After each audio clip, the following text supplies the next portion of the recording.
Shalom Cat Lovers, kebaikan Tuhan melingkupi setiap kita hari ini. Kasih setianya yang menjadikan kita baru di dalam Tuhan. Bersyukur buat hari baru yang Tuhan beri. Percaya bahwa hari ini ada Tuhan yang melangkah bersama dengan kita.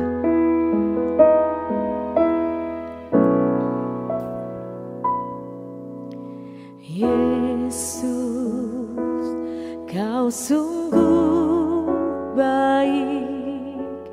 Yesus, nama-Mu indah. Yesus, ku cinta Kau selalu. Ku tinggikan, ku agungkan selamanya. Yesus, Kau sungguh baik. Yesus, nama-Mu indah. Yesus, ku cinta Kau selalu. Ku tinggikan, ku agungkan selamanya. Ku mau memuji-Mu, ku selalu puji-Mu. Ku mau menyembah-Mu, ku selalu sembah-Mu. Kau yang layak terima semua pujian, kemuliaan hanya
Salam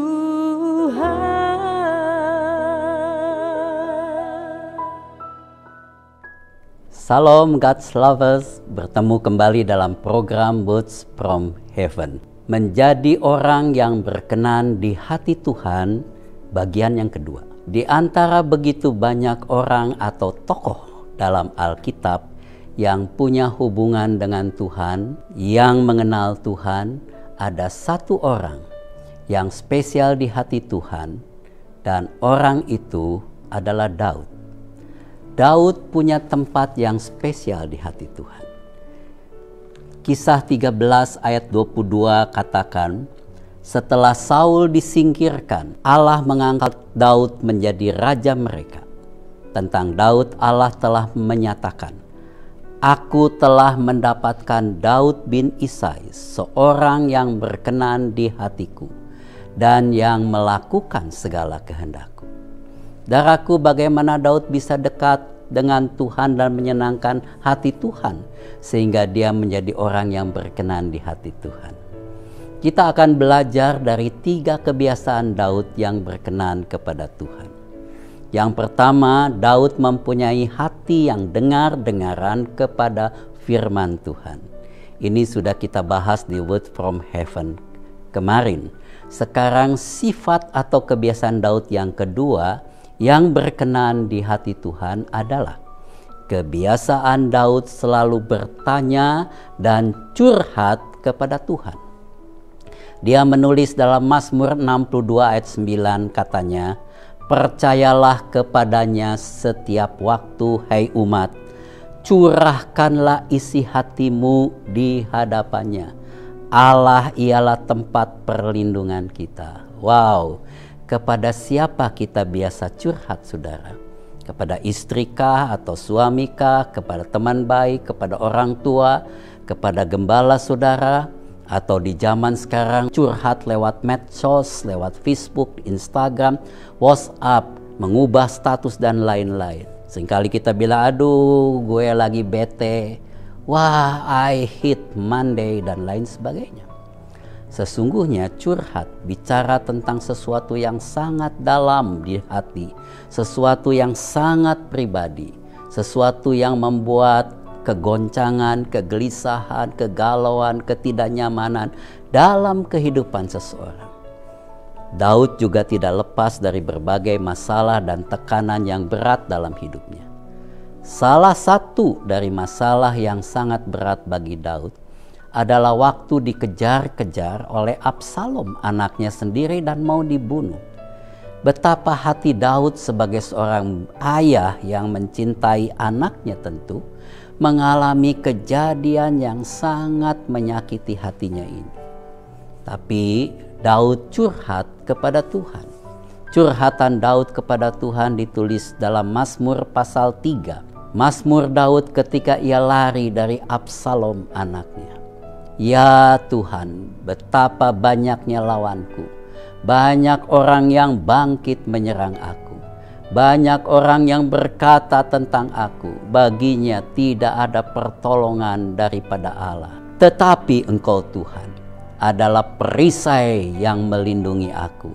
Engkaulah kemuliaanku dan yang mengangkat kepalaku.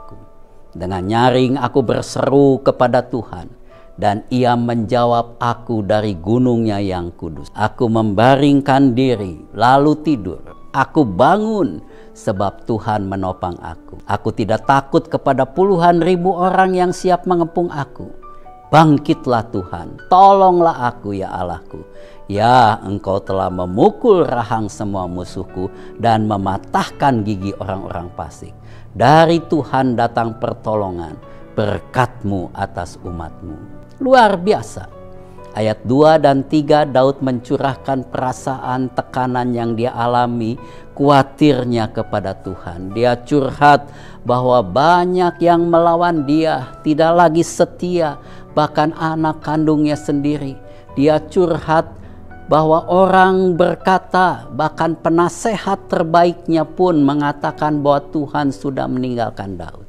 Tetapi di ayat 4 dan 5, Daud tetap menaruh kepercayaan dan keyakinannya akan Allahnya yang berkuasa. Dia katakan, tetapi Engkau, ya Tuhan, Tuhan adalah pelindungku dan perisaiku, Tuhan yang memberi kemuliaan kepadanya dan memberikan kemampuan untuk bangkit kembali. Dan pada saat Daud berseru kepada Tuhan, Tuhan pun akan menjawabnya. Di bagian akhir di ayat 6 sampai 9, hati Daud sudah lega, sudah curhat kepada Bapanya di surga. Dia bisa tidur dengan nyenyak, hatinya tidak takut lagi terhadap lawan-lawannya. Dia sangat percaya Tuhan pasti menolongnya.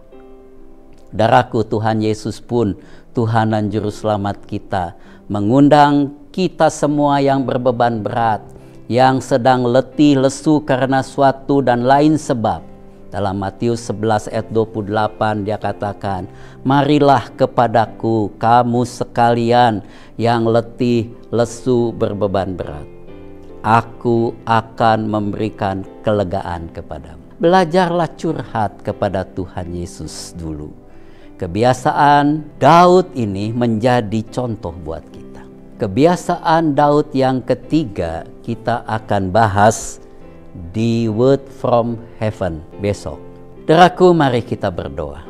Bapa di surga, Tuhan Yesus, ya Roh Kudus, kami mengucap syukur, kami percaya sebagaimana Tuhan berkenan kepada Daud. Kami percaya kalau kami juga memiliki kebiasaan untuk curhat kepadamu, untuk menyerahkan segala beban, masalah, persoalan hidup ini hanya kepada Tuhan saja. Seperti firman-Mu berkata, diberkatilah orang yang mengandalkan Tuhan, yang menaruh harapannya kepada Tuhan. Ajar kami ya Roh Kudus, selalu menaruh harapan dan bergantung kepadamu saja. Tuhan memberkati saudara-saudara kami yang mendengarkan acara Word from Heaven ini dengan kasih karunia Tuhan. Tuhan menjawab setiap curhatan hati kami, karena Engkau Allah yang mendengar, Allah yang hidup. Dalam nama Tuhan Yesus. Haleluya. Amin. God's lovers diharapkan membagikan link YouTube renungan ini kepada saudara-saudara, kerabat-kerabat, dan teman-teman saudara. Terima kasih. Tuhan Yesus memberkati.